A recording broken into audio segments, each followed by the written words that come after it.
Bueno, pues me voy a atrever en esta plataforma a dar unos consejos, unas claves, unas pautas para hablar en público. Para hablar en público en cualquier situación, en cualquier intervención, cualquier discurso, ya sea un seminario, una conferencia, un debate, una rueda de prensa, muy importante. Incluso algunos de los consejos o pautas que aquí dé podrían aplicarse a intervenciones en los medios de comunicación, la televisión, la radio. Lo que pasa es que estos medios tienen sus propias peculiaridades, por lo tanto, si procede, lo comentaré aplicado a estos medios. El primer y gran consejo, quizás sea una gran obviedad, pero luego lo desarrollaré y posiblemente así se entienda mejor. El primer y gran consejo es que un buen discurso siempre es el que está preparado, preparado de antemano. No dejar cabos sueltos, no dejar margen a la improvisación, aunque esta suele surgir o suele aparecer de vez en cuando, pero procurar tenerlo todo bien atadito. Así, estoy convencido que cualquier persona que sepa hablar, o que hable normalmente, que hable con sus semejantes, podrá dar un discurso.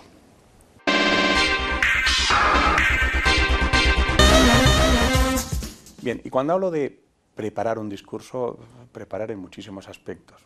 Preparar su contenido, para empezar pensando en quién, a quién te vas a dirigir, quién va a ser tu interlocutor o tus interlocutores, cuando te diriges a una o muchas personas, si son pocas, si son muchas, quiénes son. Un directivo se va a tener que enfrentar a dar discursos a sus empleados, a los accionistas, a gente o colegas del sector, cuando se trate, por ejemplo, de una charla sectorial, incluso a los periodistas en las ruedas de prensa. La rueda de prensa tiene sus peculiaridades y ya daremos alguna pauta concreta de la rueda de prensa. Saber quién es, por ejemplo, para no ser muy técnico, muy tecnicista, si nos estamos dirigiendo a un público que no es especialista. Por el contrario, si nos estamos dirigiendo a un público que está muy especializado en la materia, pues no ser demasiado básicos, porque parece que les estamos haciendo de menos. Un ejemplo tonto, a lo mejor, pues si el investigador que ha descubierto el genoma o el ADN del simio africano, si se dirige a unos investigadores del CSI o del CSIC, más que del CSI, pues a lo mejor tiene que utilizar esos términos técnicos que expliquen el porqué de esa cadena y de lo que sea. Si se dirige, en cambio, a estudiantes universitarios o a estudiantes escolares que les quiere contar lo mismo, pues a lo mejor tiene que, digamos, reducir el contenido o la profundidad de sus explicaciones. Insisto, saber a quién te diriges para poder adaptar tu discurso. No es lo mismo dirigir, por ejemplo, un mensaje a los empleados de una compañía, el presidente se dirige a los empleados de una manera, que ese mismo mensaje dirigirlo a los periodistas. A lo mejor a los periodistas hay que hacerlo de otra manera, filtrarlo de otra manera, porque además ese mensaje es el que luego va a llegar al público.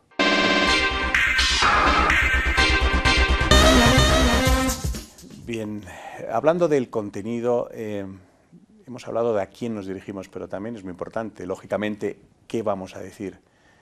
Muchas veces los discursos pretenden pues simplemente informar de unos resultados, o pretenden incluso vender un nuevo producto.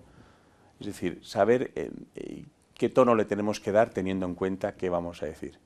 Y tener en cuenta que vamos a dar un discurso y que lo vamos a dar porque es interesante darlo. ¿Qué quiero decir con esto? Que no hay que hablar por hablar. O sea, si no hace falta decir algo porque no es interesante, mejor es no hablar. O en un caso, mandar un email o mandar otro tipo de nota, digamos, informativa. Es decir, porque incluso cuando alguien habla de algo de lo que no está convencido, se le va a notar. Por lo tanto, conclusión en este punto, es decir, hablar de algo que de verdad tenga interés para el público al que uno se dirige.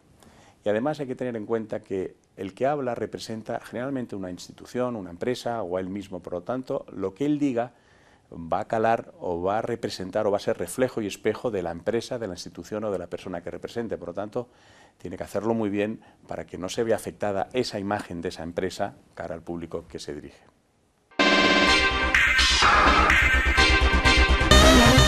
En cuanto a la preparación técnica, también hay que tenerla muy en cuenta. La preparación técnica me refiero a los instrumentos, a los elementos que forman parte de un discurso, de una intervención. Para empezar, la megafonía, el micrófono. ¿Cuántas presentaciones se han ido al garete porque no se oía bien? Eso es del fondo de la sala, que no se oye, y al final pues eso se queda el run, y al final nadie se entera de nada y nadie presta atención. Fundamental probar la megafonía. Y no solo que la pruebe, digamos, los técnicos que estén en la sala, sino la persona que va a hablar, que vaya a probarla. Lo mismo de la parte audiovisual, cuando alguien se apoya o apoya su discurso pues en unos gráficos, también que estén bien, no recargar, no hacer presentaciones donde hayan o aparezcan muchos datos en una imagen, la gente no se va a fijar. Mensajes claros en el apoyo audiovisual. La parte también estética del escenario, es decir, el estrado, el atril. El atril es muy importante porque el atril además sirve como apoyo al orador, es un apoyo de sujeción, un apoyo, una barrerita que a veces sirve al orador como defensa ante el público. Y digamos, y más técnicamente hablando, por ejemplo, del discurso, el discurso escrito en una palabra grande, yo siempre digo que es conveniente poner algunas de las palabras clave en negrita, que sirvan como clave de continuidad cuando uno, por ejemplo, se pierde, si es que se pierde, y por lo que al echar una ojeada al discurso, al papel, sabe enseguida, si lo ha preparado bien, por dónde va, ¿no? Por lo tanto, tener muy en cuenta también las partes técnicas de una presentación.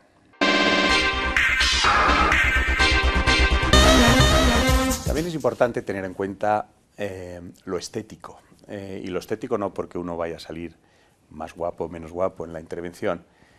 El vestuario, es importante adaptarse también al público al que te diriges. Vamos, si estamos en una convención de payasos, pues uno podrá ir vestido de una manera adecuada, pero si no hay que ir de una manera discreta, evitar la ostentación, los colores chillones. Hay excepciones, hay un famoso vicepresidente del Barcelona, también afamado economista, Sala y Martí, que va con sus chaquetas. El problema es que acabe conociendo o siendo conocido más por sus chaquetas que por lo que él dice. Por lo tanto, tener en cuenta moderación en cuanto a la estética, al vestuario, a las joyas, a los relojes, los perfumes, que no sean muy... Los perfumes porque también hay momentos en que uno interviene en un círculo muy cerrado y puede llegar, puede distraer. Al final, todo lo que distraiga a la audiencia hace que se pierda efectividad en el mensaje, y de lo que se trata es que la gente esté concentrada en lo que se dice, no en el resto de cosas. Otro detalle también que aconsejo es llegar a las presentaciones y a los discursos sin haber comido y, por supuesto, no haber bebido mucho. Ir ligerito, es como los toreros, que vayan un poquito ligeritos para no estar llenos y que la digestión no pase malas jugadas en un discurso.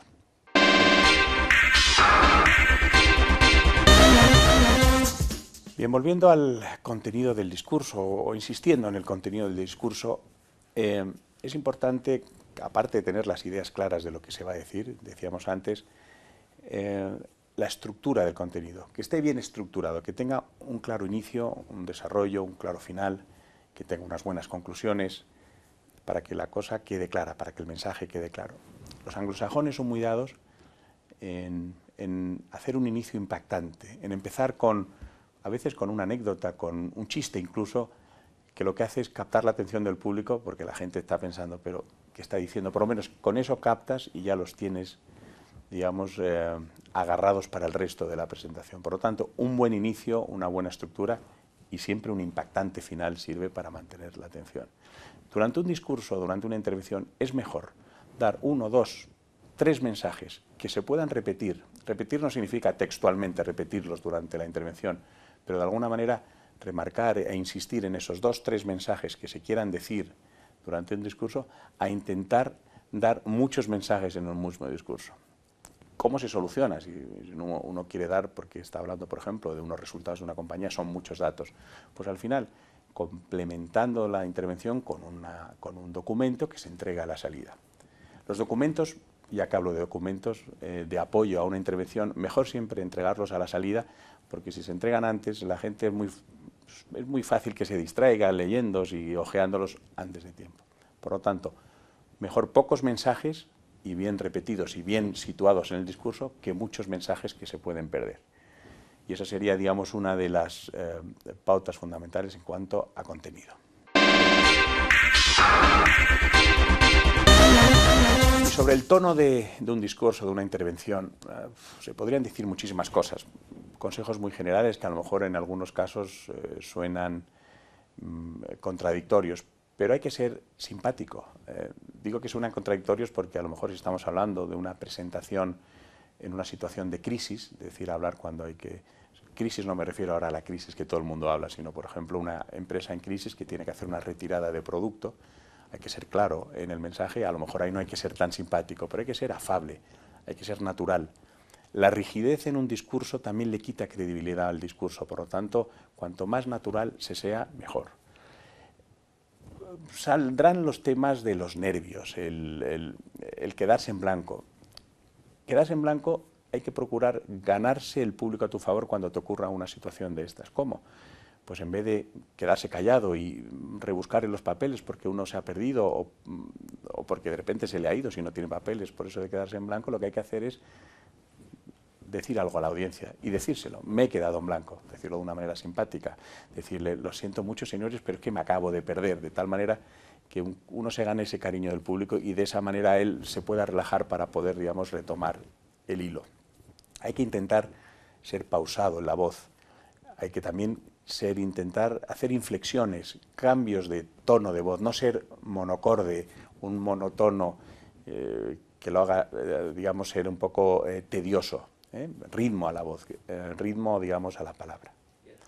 Y sigo hablando de las formas. Yo, por ejemplo, creo que ahora estoy cometiendo el error de las manos. Las manos, cuando hablas en público, hay que procurar no moverlas mucho, no distraer, no echársela a la boca, no...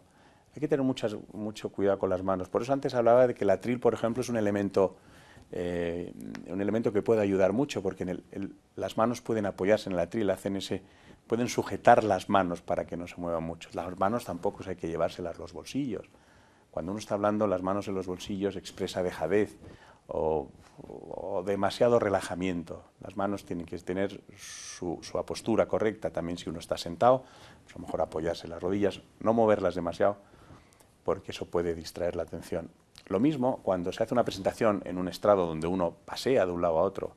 Hay que tener cuidado con los cables que puede haber en el estrado, hay que estudiar por dónde pasea uno para que no se tropiece y tampoco no dar la espalda al público. Antes hablábamos que muchas presentaciones tienen un apoyo audiovisual, unas fotografías o algo, y muchos oradores tienen la mala costumbre de darse la vuelta para ver qué es lo que hay y a la vez hablar al público. Uno puede darse la vuelta, a lo mejor, pero ahora con los medios técnicos siempre suele tenerse un apoyo delante para saber que, digamos, la presentación va acorde con el discurso. Nunca dar la espalda a la audiencia y menos todavía hablar cuando uno está dando la espalda a la audiencia.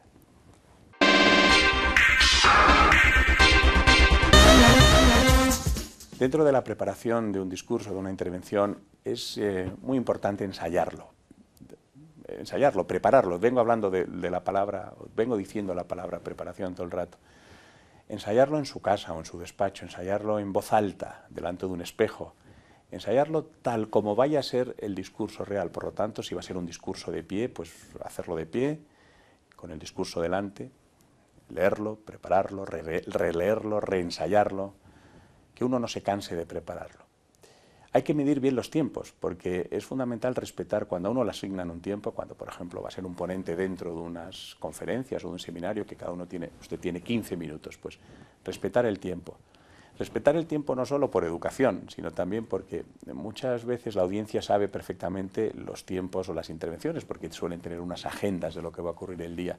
Y cuando alguien se está alargando, también la gente pierde interés. Uy, este se está pasando. Y al estar criticando que se está pasando el tiempo, pierde interés. Y al final, insisto, vuelvo a decir lo mismo, lo interesante es que el mensaje que uno quiere decir llegue con eficacia a la audiencia. Por lo tanto, ensayar en voz alta, ensayar con los tiempos y ensayar con alguien. Pedir a alguien, por ejemplo, un presidente de la compañía, alguien de su confianza, pero alguien que sea crítico, ¿eh? No vale aquel compañero de trabajo que va a decir, uy, qué bien hablas, o qué bien habla, o qué bien lo ha hecho. Alguien que sea capaz de criticar las formas, el contenido, las comas, los acentos, tener a alguien que sea ese sparring para poder, digamos, tener uno o dos o varios, por sentar a varios de confianza para ese ensayo general. Por lo tanto, insisto, ensayar correctamente el discurso antes de salir a la palestra.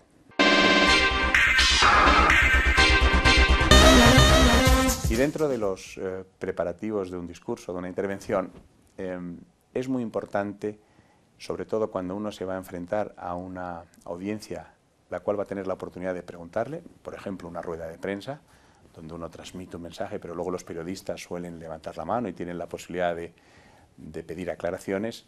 Digo, es muy importante prepararse posibles preguntas con sus correspondientes respuestas, lo que se llaman las preguntas y respuestas. Eso le permite a uno estar preparado, para eso cuenta con la ayuda de sus colaboradores, compañeros de trabajo, estar preparado ante posibles preguntas, ante posibles adversidades.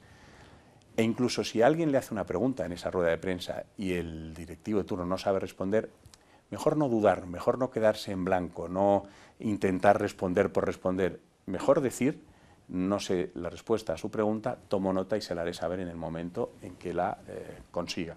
Por lo tanto, una preparación de preguntas y respuestas es fundamental para poder salir del paso. En general, y digamos como una conclusión general, un buen discurso o un discurso, bueno o malo, pero un discurso, esperemos que bueno, siempre lo será mejor si se ha preparado en todos sus aspectos con anterioridad. Una muy buena preparación va a permitir que casi todos puedan hablar en público.